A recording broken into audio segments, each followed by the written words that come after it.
Anna Aschenbrenner. So Anna Aschenbrenner works as a team leader, clinical single-cell omics in the Department of Genomics and Immune Regulation at the Lemes Institute of the University of Bonn, headed by Joachim Schulze. So she will be talking about disease severities, specific neutrophil signatures in blood transcriptomes, stratify COVID-19 patients. Please go ahead with your presentation, Anna. Yes, good. Thank you. Good afternoon. Thank you for the introduction and the opportunity to present one of the projects here that we have been working on this year. Our lab has a long-standing history of using transcriptomics to study and better understand diseases, with a particular focus on the immune system. And it became quickly clear to us this year when the pandemic hit that we can use our expertise to help understand what is happening in COVID-19. But before I want to dive into the actual story, I would like to highlight that this study has been one of the greatest team efforts in our group. It was the first project that we started on COVID-19 when this pandemic hit and life went into lockdown in spring.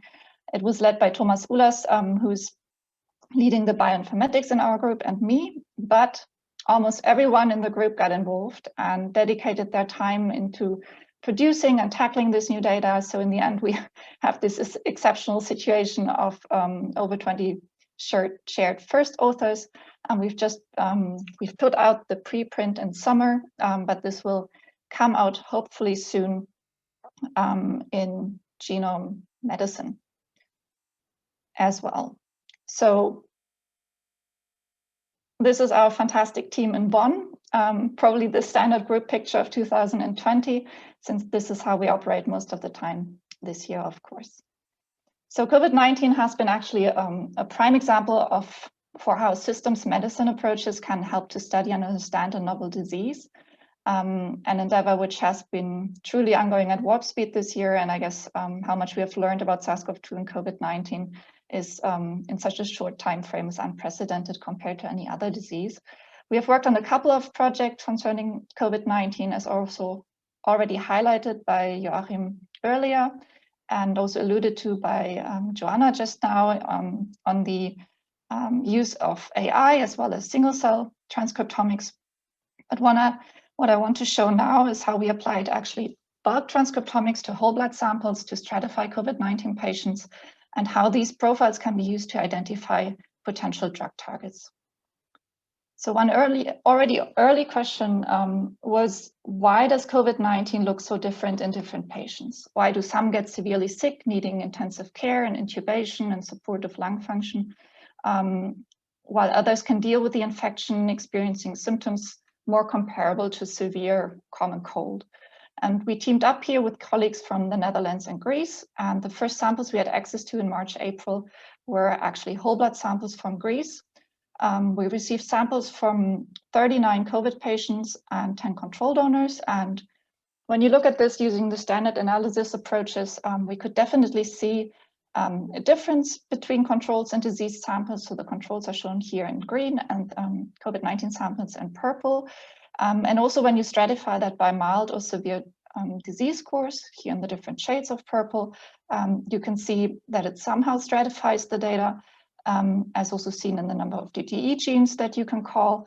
But looking at a heat map now here of the top 25% most variable genes, we also noticed that neither the disease severity shown here in the top line of the legend, as well as also the more detailed WHO score in this fifth line, did not really cluster the data. And we wanted to know if we could actually stratify the patients based on the alterations happening in the circulation, in the circulating immune cells in the blood. So we let the transcriptome data itself group the patients, and hierarchical clustering led to 6 different patient groups.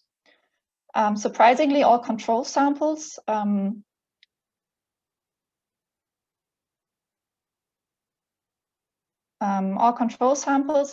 went into one group, here denoted as G6, and the most severe ones ended up in G1 and G2, which you can see here in this alluvium plot.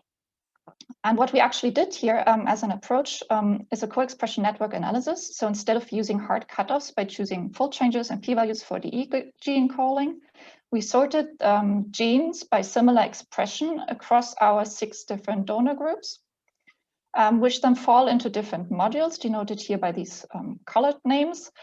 So each module then contains a different number of genes.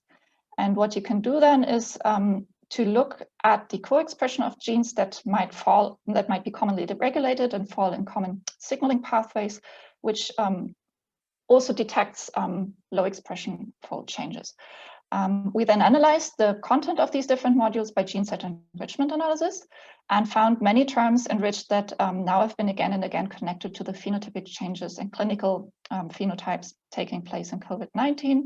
So for instance, these inflammatory terms were describing the maroon module as well as the light green modules. And you can see here in this heat map of the group fold changes that these were specifically increased in expression in the more severe G1 and G2 groups. But we also noticed distinct differences. So for instance, coagulation, another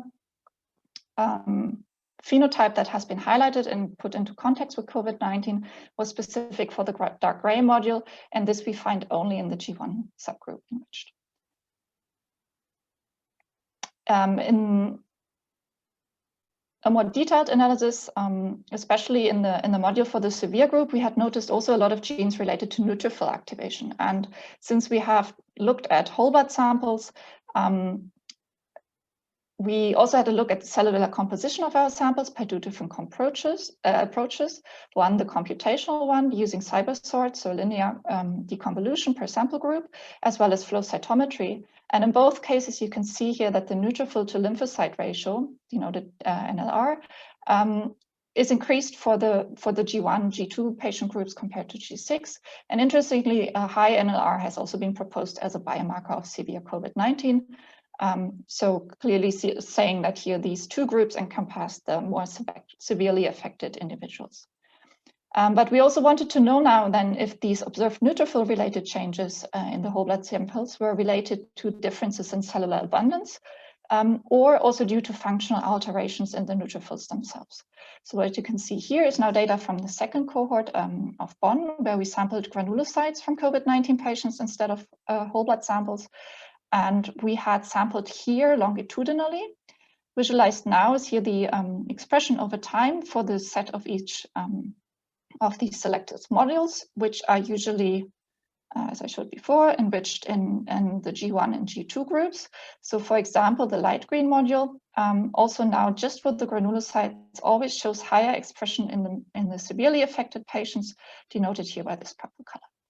So we could clearly see that it's actually changes and alterations in the granulocyte transcriptomes and not just the mere abundance changes. Another question we had was if how similar is actually COVID-19 blood transcriptomes to those of other diseases. And earlier in the year, there of course have been often made comparisons made to sepsis due to the cytokine profiles. So what we did now then was to compile a large compository of nearly 3,000 samples from 11 different diseases and integrated that with our COVID data, relating it to the different modules that we saw. So on the left, you can see again our 6 patient groups, and then the other diseases such as respiratory diseases, other viral infections, tuberculosis, sepsis, and so forth. And as expected, to some extent, we see similarities to sepsis. So these modules down here that we also find in our severe patients.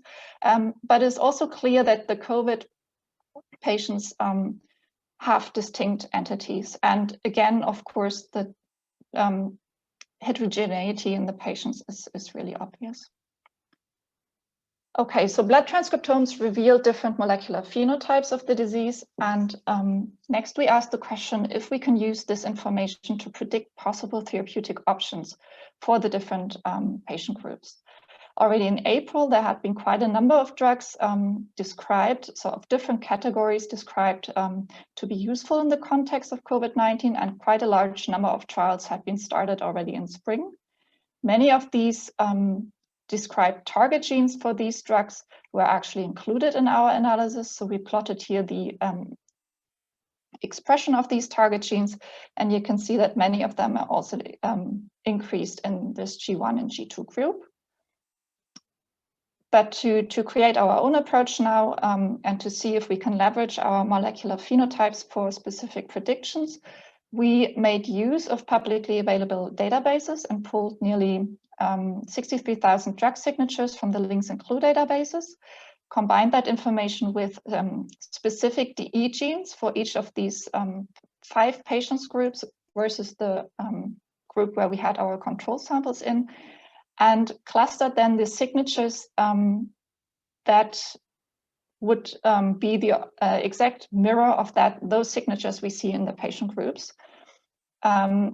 We clustered then these signatures, and you can see that some of them actually correspond to all patients groups, while others are specific for certain groups. So I want to highlight just now this cluster number 5 that shows exceptional prediction for this G1 group.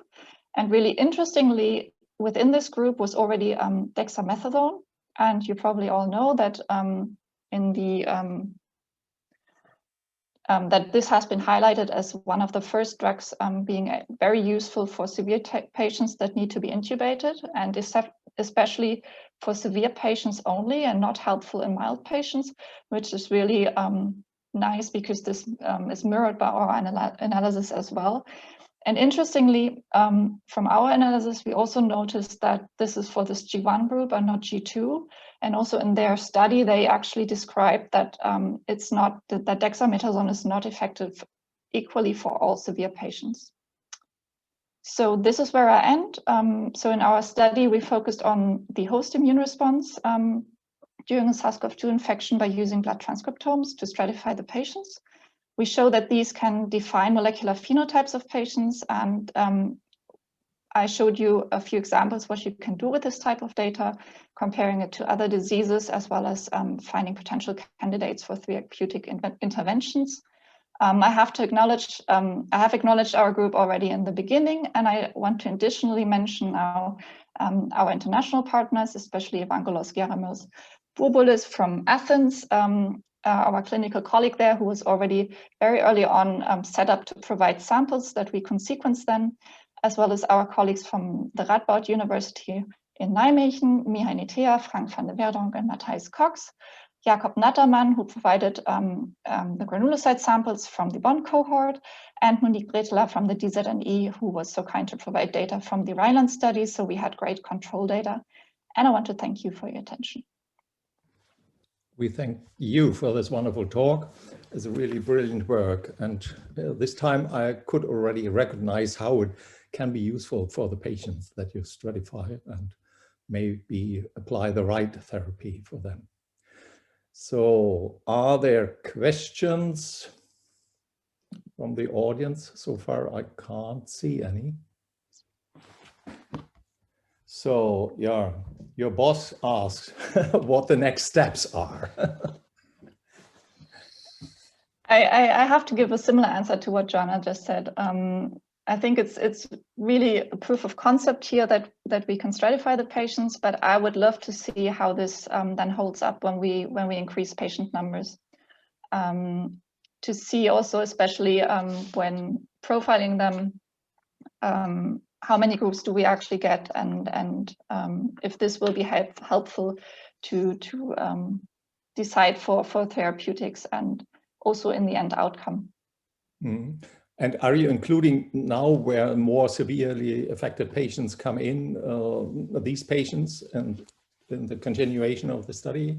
Well, as Joachim also mentioned earlier, we have received quite a lot of samples from the decoy network that we first of all now used for this swarm learning approach, and we plan to take them now and also try to apply it to this, put it into relation to this study and see how we can leverage that data.